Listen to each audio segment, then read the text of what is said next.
anak-anak hari ini kita akan bahas tentang zaman prasejarah. Kita akan pada subbab periodisasi kehidupan manusia prasejarah. Manusia prasejarah kehidupannya terbagi menjadi 4 periode. Pertama adalah zaman masa berburu dan mengumpulkan makanan. Yang kedua adalah masa berburu dan mengumpulkan makanan tingkat lanjut. Yang ketiga adalah zaman bercocok tanam, masa bercocok tanam. Dan 4 adalah masa perundatian. Baik, kita mulai dari yang pertama, yaitu masa berburu dan mengumpulkan makanan. Ini adalah periode pertama kehidupan manusia prasejarah, di mana dalam kehidupan manusia zaman ini, masa ini, mereka mengalami kehidupan yang sangat sederhana. Dalam kehidupan perekonomian mereka, mereka hidup dengan cara berburu dan mengumpulkan makanan. Mereka akan mencari tumbuhan, mencari tumbuhan dan mencari hewan-hewan untuk kehidupan mereka, untuk makan mereka, untuk kelangsungan hidup mereka.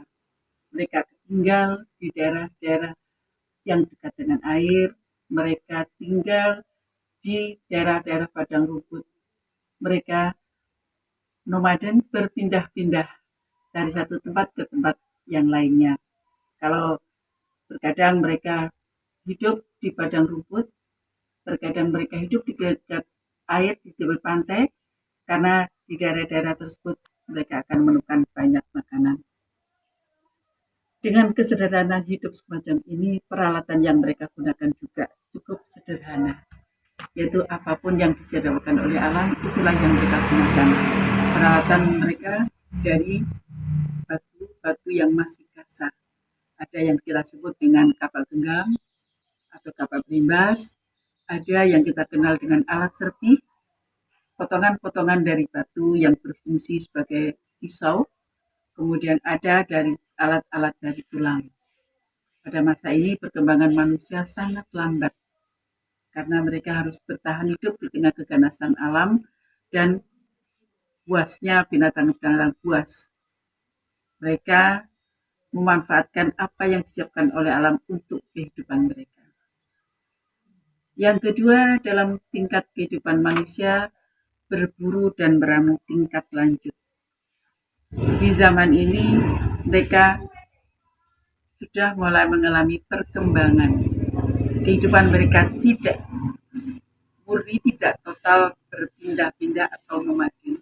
Mereka sudah mulai semi menetap, di mana mereka menghuni gua-gua untuk tempat tinggal mereka.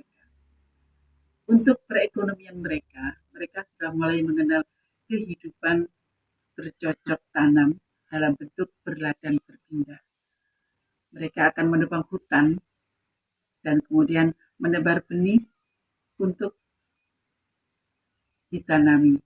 Nah, ketika benih-benih tersebut menunggu benih-benih tersebut bersemi ataupun tumbuh, maka kehidupan masa sebelumnya, yaitu berburu dan mengumpulkan makanan, tetap mereka melakukan.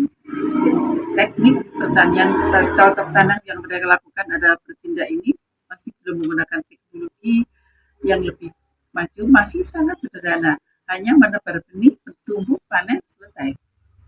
Dan ketika tanaman-tanaman mereka ini sudah panen, mereka buka ladang baru lagi. Ketika tanah-tanah mereka ini sudah mulai kurang kesuburannya, mereka akan menebang hutan lagi dan seterusnya dan seterusnya, sehingga mereka pindah dari satu hutan ke hutan lain.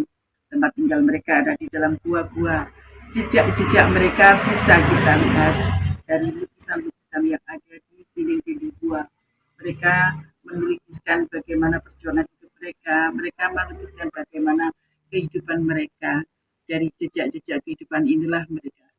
Ini kita tahu, kita manusia yang hidup di zaman sekarang ini tahu bahwa ada manusia prasejarah di tahap ini. Kemudian untuk mereka yang tinggal di pantai, kita bisa menelusurinya dari bukti-bukti yang tertinggal, yaitu yang kita sebut dengan Kicken-Modinger, sampah dapur yang terbuat dari kerang. Sampah-sampah ini membuktikan bahwa di sekitar pantai ini pernah ada kehidupan manusia prasejarah. Di dalam sampah kulit kerang ini ditemukan peralatan-peralatan kehidupan manusia prasejarah. Secara sosial, mereka sudah melakukan pembagian tugas antara laki-laki dan perempuan. Perempuan ada di rumah, mereka mengumpulkan makanan dari hutan dalam bentuk umbi-umbian, daun-daunan, buah-buahan, sementara laki-laki ke ladang dan berburu. Sesederhana ini mereka sudah membagi tingkat kehidupan mereka, membagi tugas mereka antara laki-laki dan perempuan. Kehidupan mereka masih tetap berkelompok, namun lebih maju dari masa-masa sebelumnya. Dan peralatan yang mereka hasilkan juga lebih halus. Di sini akan ditandai dengan adanya kapak Sumatera, kemudian kapak bahu, di mana alat-alat zaman ini lebih halus karena sudah mulai diasah. Berbeda dengan masa sebelumnya, mereka hanya mengambil dari alam. Di zaman ini, alat-alat yang dari alam mereka haluskan sehingga lebih berbentuk kapak, berbentuk mata panah, dan sebagainya. Itu di zaman yang kedua. Zaman yang ketiga, yang kita kenal bercocok tanam. Masa bercocok tanam dalam periode ketiga ini merupakan zaman maju, bisa dikatakan maju. Karena di zaman ini manusia sudah mulai menetap. Zaman bercocok tanam merupakan periode ketiga kehidupan manusia prasejarah. Dalam periode ini manusia sudah mulai hidup menetap. Mereka sudah mulai mengenal bercocok tanam dan mereka pada masa mengenal bisa berproduksi atau yang lebih kita kenal dengan inilah masa revolusi kebudayaan manusia prasejarah, di mana sebelumnya mereka tidak mampu berproduksi, di masa ini mereka mampu berproduksi. Pertama, kemampuan mereka untuk menetap dan membuat rumah. Yang kedua, mereka mampu bercocok tanam secara menetap dengan sistem berladang tapi secara menetap. Ketiga, mereka mampu membuat peralatan kehidupan yang sudah lebih baik, tidak hanya dari batu, tapi peralatan kehidupan mereka juga dari tanah liat. Lebih beragam dan sistem kemasyarakatan di sini lebih tertata. Sudah muncul kepala-kepala suku. Mereka sudah mampu membuat pakaian, mampu berternak, mampu mengolah makanan. Dan inilah revolusi kehidupannya. Peralatan yang menjadi ciri khas dari zaman ini adalah kapak lonjong dan kapak persegi. Sebuah kapak yang sudah sangat halus diolah, diupang. Selain kedua benda tersebut masih ada seperti perhiasan, seperti ada gerabah, peralatan-peralatan makan yang terbuat dari tanah liat.